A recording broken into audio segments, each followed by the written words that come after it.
My name is Scot Apathy. I'm the host of ZGR Radio. This is New HD Media's Emerging Artist Showcase, and this is take 5, where I take 5 minutes or maybe 20 to do a virtual face to face with emerging artists that are moving the needle a bit.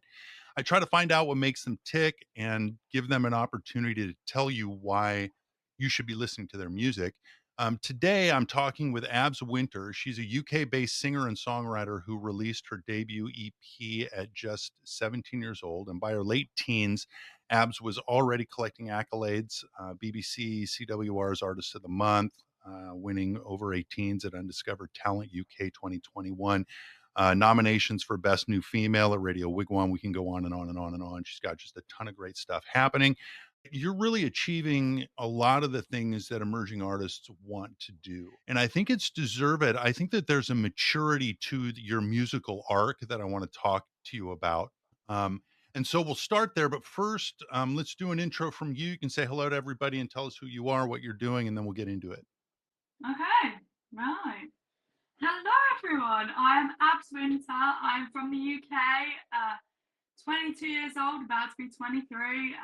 Yeah, I've just been enjoying my life and singing, doing my rock, my pop, just really taking it wherever I feel like I want to go. So I started with pop, and then went into more rocky because I felt like my voice was strong enough, and I'm really enjoying it. It's really interesting that your style has moved across genres throughout your library. Your earlier work sits on pop foundation.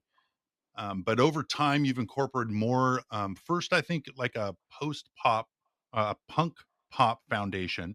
Then that moved and sort of morphed into the rock energy with what you're doing now. Was this evolution a conscious decision? Like you sat down one day and you're like, it's time to do rock, or did it happen over time? Was it something on the roadmap? How did this all come about? So I started with like ballads and stuff, and then I got really bored of that. I just think I like to move around, I like to dance. So I was like, okay, let's go more into the pop. I love pop artists. I was obsessed with Dua Lipa for a while. So I was like, okay, let's do something like what she's doing. So I actually went a bit disco with some of my songs, some that Hmm. didn't go out, but there was one called Jump, and it was so Dua Lipa. It was so fun to do. But then I fell in love with Maggie Lindemann. I don't know if you know Hmm. who she is. She I is do. unbelievable. I loved her so much, and I was like, I want to do what she's doing. And I went to a new producer who is primarily rock, and I went, I want to do what she's doing, but I want to keep a pop aspect to it, Hmm. Hmm. just so it could stay on like the pop charts, really, just to keep it, current. And I think, I wasn't really ready to commit to one genre, and that's why I picked two or three. So I kind of went punky, I went rocky, and I kept pop. So yeah, that's it. So, are there any artists that are sort of outside of that genre scope that inspire you, that you bring into your stuff? Uh Not so much. So my influences were like, especially earlier on, were Willow, Demi Lovato. I loved how she went. She redid her album. So Mhm, Skyscraper and all those songs. She even did like one of her Disney songs. She redid it and she made it so heavy and it was so mhm. good. And I was like, I need to take that. So she was definitely up there as well. That was really like, those are my main inspirations. I took a bit recently. I've gone more into Renee Rapp, who I love. I love the way she Mhm. writes her songs. So she's definitely not rock. That is pop. So I'd say that she's kind of a bit out of it. Is there an influence on your vocal approach, or do you think about it? Do you consciously go, "I'm gonna do a song that's kinda like this or kinda like that?" How do you approach it?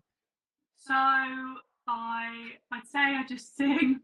I don't really want to change how I sing.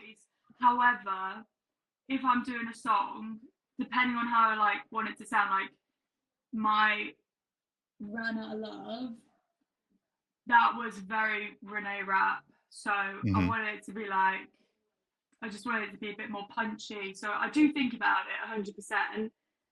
Tired of You, that one again, very Renee Rapp.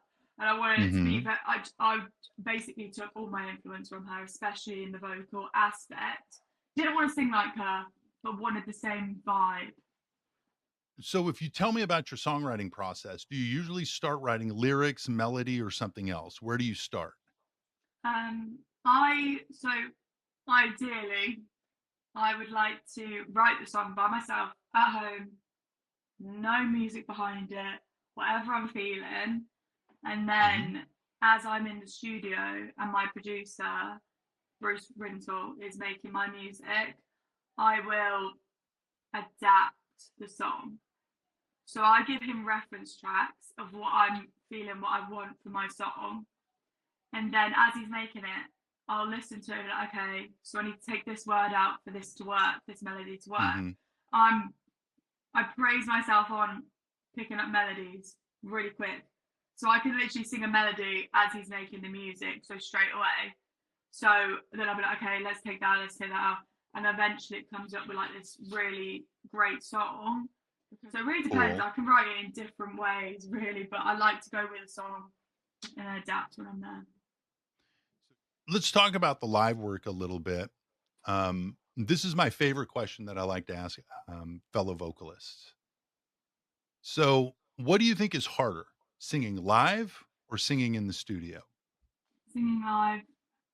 Well, I love doing it, but I don't do it very often. So when I do it, I get really like anxious, scared. And once I'm up there, I'm absolutely fine. But the thought of Hmm. it actually makes me physically sick, especially in Wow. pubs Okay. now, because I never do pub gigs anymore, and I've got a couple lined up, and it's just a scary thought now. And you've done some pretty big shows, right? I mean, you've been in front of a lot of people. Any shows that stand out as just big moments for you?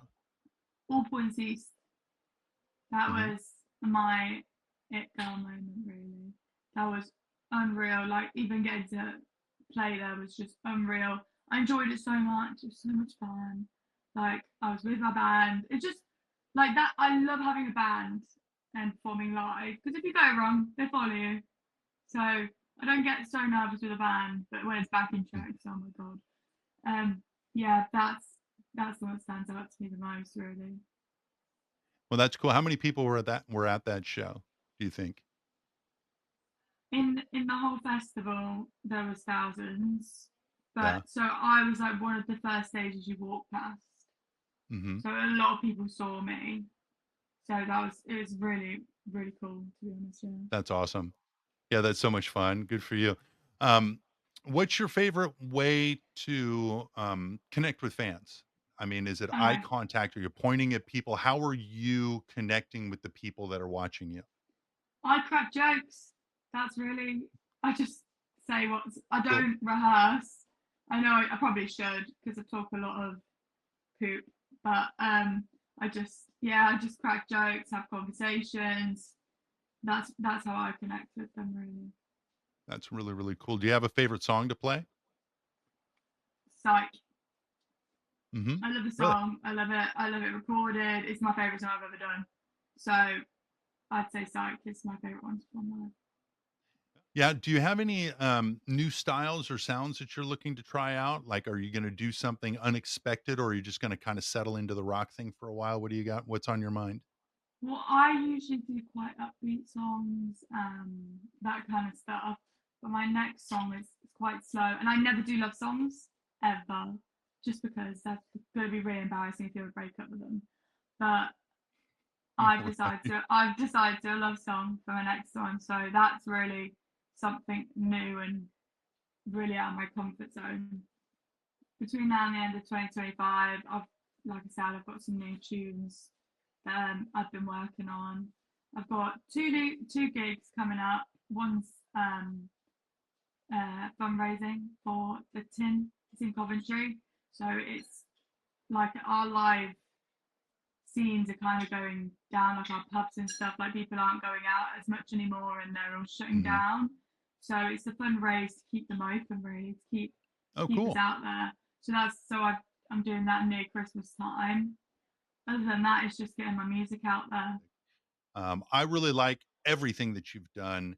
Um, so keep up the good work. We'll keep listening. We'll keep playing and see if we can get some more people listening to you. A big thank you to Abz Winter for taking the time to chat with me here on New HD's Take Five. You can find her latest music on all streaming platforms. We had some audio issues coming into the end of the interview, so I couldn't include a proper goodbye, but I do want to thank Abz Winter for her time. We really do love to support emerging artists here at New HD and specifically on ZGR Radio, our emerging artist showcase. So swing by newhdmedia.com/ZGR to find out more about what we've got going on and check out our featured article on Abz Winter, which can be found at newhdmedia.com/ABZ Winter.